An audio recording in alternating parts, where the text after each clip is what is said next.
नमस्कार दोस्तों, स्वागत है आपका अपने चैनल अल्टीमेट नॉलेज पर। दोस्तों, आप सब लोग इस बात को बहुत अच्छे से जानते हैं कि वर्तमान समय में दुनिया के 3 सबसे बड़े धर्म है। पहला क्रिश्चियनिटी, दूसरा इस्लाम और तीसरा हिंदू धर्म। दोस्तों, आज की दुनिया में इस्लाम धर्म को मानने वाले लोग दुनिया के लगभग हर कोने में मौजूद है। दोस्तों, भारत में भी मुस्लिम आबादी दूसरी सबसे बड़ी मुस्लिम आबादी मानी जाती है। दुनिया के लगभग 57 ऐसे देश है जो कि खुद को पूरी तरह से इस्लामिक राष्ट्र कहते हैं और इन देशों के अंदर इस्लामिक कानून चलता है और इस्लामिक रीति रिवाजों का कठोरता से पालन किया जाता है।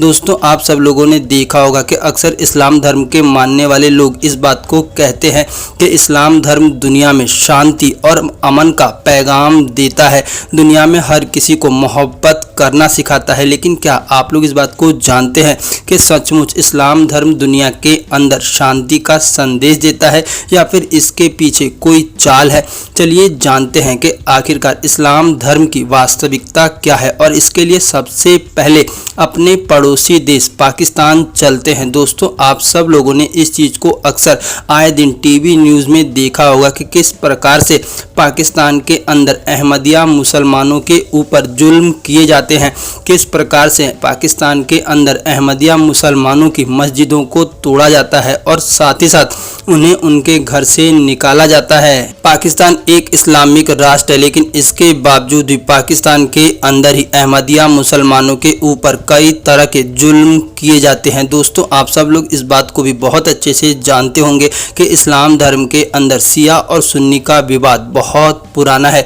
जितनी भी सुन्नी कंट्रियां हैं उनके अंदर शिया लोगों को अच्छे से जीने की आज़ादी नहीं है और शियाओं के ऊपर कई तरह के अत्याचार किए जाते हैं। दोस्तों, पाकिस्तान देश भी इससे अछूता नहीं है। पाकिस्तान के अंदर आए दिन शिया लोगों के ऊपर हमले होते रहते हैं। जब भी पाकिस्तान में शिया लोग ताजिए का जुलूस निकालते हैं तब उनके ऊपर कई तरह के हमले किए जाते हैं। दोस्तों, पाकिस्तान के अंदर शिया मुसलमानों का जीना बहुत ही दुर्लभ माना जाता है और पाकिस्तान के अंदर शिया मुसलमानों पर कई तरह के अत्याचार किए जाते हैं। ये तो दूर की बात रही, आप सब लोग जानते होंगे कि पाकिस्तान किस तरह से बलूचिस्तान के ऊपर अपना जबरन कब्जा किए हुए है और वहाँ के मुसलमानों को कई तरह की प्रताड़ना देता है। जो लोग दुनिया भर में इस्लाम और मुसलमान की दुहाई देते हैं उन लोगों से ये पूछा जाए कि क्या अहमदिया और सुन्नी मुसलमानों के भाई नहीं है? क्या वो लोग इस्लाम को फॉलो नहीं करते हैं? दोस्तों, आप सब लोग जानते होंगे कि जब भारत के अंदर CAA लागू हुआ था तो पाकिस्तान ने इसकी कड़ी आलोचना की थी। लेकिन क्या आप लोग इस बात को जानते हैं कि पाकिस्तान ने अपने देश में रह रहे ना जाने कितने अफगानी लोगों को अपने देश से निकाल दिया? दोस्तों, इनकी संख्या लाखों में थी और ये पाकिस्तान के अंदर ना जाने कितने ही सालों से रह रहे थे। लेकिन इसके बावजूद भी पाकिस्तान ने अपने देश में रह रहे लाखों अफगानी मुसलमानों को अपने देश से बाहर निकाल दिया।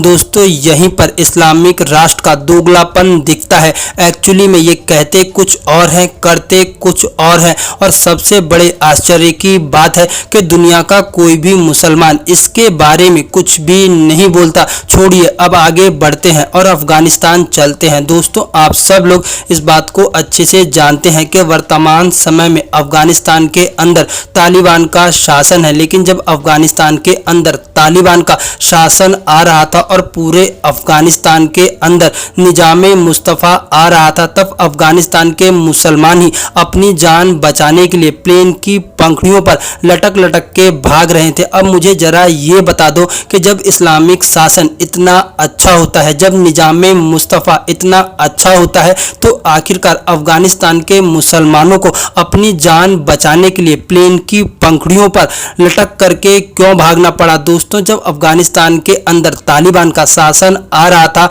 वहाँ पर रहने वाले लोग अपने बच्चों को किसी भी कीमत पर अफगानिस्तान से बाहर भेजना चाह रहे थे। अब आप ही बताइए कि अगर इस्लामिक शासन इतना अच्छा है और निजामे मुस्तफ़ा में हर इंसान खुश रहता है, तो आखिरकार क्यों मुसलमान अपने ही देश को छोड़ करके भागने पर मजबूर हो जाते हैं? आज दुनिया का चाहे वो कोई सा भी मुस्लिम देश क्यों ना हो, वहाँ पर एक मुसलमान दूसरे मुसलमान को मार रहा है। चाहे वो इराक हो, यमन हो, लेबनान हो या फिर दुनिया का कोई भी अन्य देश क्यों ना हो, आज दुनिया के अंदर मुसलमान ही मुसलमान को मारने पर उतारू हो रहा है। और एक्चुअली में ऐसा होगा भी, क्योंकि ऊपर वाला सब देखता है। इंसान अपने जीवन में जो बोता है उसे अपने कर्मों का फल भोगना ही पड़ता है। इस्लाम ने इस दुनिया के अंदर बहुत तबाही मचाई और बहुत से बेगुनाह लोगों को मौत के घाट उतार दिया। और अब ऐसा दौर आ चुका है कि मुसलमान खुद मुसलमान को मारकर ऊपर वाले का किया हुआ पूरा कर रहा है, क्योंकि जिन्होंने किसी निर्दोष की हत्या की होती है उन्हें भी एक दिन हत्या का ही सामना करना पड़ता है। दोस्तों, दुनिया में दूसरे तरफ 57 मुस्लिम देश है जिन्होंने पूरी तरह से खुद को इस्लामिक राष्ट्र बना लिया, तो वहीं पर दुनिया में एक ऐसा हिंदू देश है जहां पर देश के अंदर रहने वाले लोगों की भाषा अलग है, पूजा पाठ अलग है, रीति रिवाज भी अलग है, लेकिन इसके बावजूद भी हिंदू समुदाय एक होकर के रहता है। भारत के पूरे इतिहास में कोई सा भी ऐसा उदाहरण नहीं है कि जब हिंदू समुदाय ने किसी समुदाय को खत्म करने की कोशिश की हो। दोस्तों, यही फर्क होता है संस्कार के। हिंदुओं के संस्कार इतने महान होते हैं कि वो अनेकता में भी एकता को ढूंढ लेते हैं। और दूसरी तरफ एक ऐसा समुदाय है जो कि एक ईश्वर को मानता है, लेकिन उसके बावजूद भी आपस में लड़कर अपने अस्तित्व को मिटाने के लिए हमेशा उतारू रहता है। हिंदू समुदाय दुनिया में एक ऐसा समुदाय है जो कि जिसका खाता है उसका एहसान मानता है। इसीलिए हिंदू समुदाय सूर्य के आगे भी अपना सर झुकाता है, वायु को भी अपना आराध्य मानता है, आसमान के सामने भी अपना सर झुकाता है और साथ ही साथ मिट्टी को भी अपनी माँ मानता है। तो वहीं पर दूसरी तरफ मुस्लिम समुदाय है जो कि जिस थाली में खाते हैं उसी के अंदर छेद कर देते हैं। यही कारण है कि आज दुनिया भर के अंदर इस्लाम और मुसलमान दहशतगर्दी और नफरत का नाम बन चुके हैं। दोस्तों, आप लोगों का इस बारे में क्या सोचना है, प्लीज अपनी राय कमेंट बॉक्स में जरूर बताएं और इस वीडियो को कम से कम 10 लोगों के साथ शेयर जरूर करें।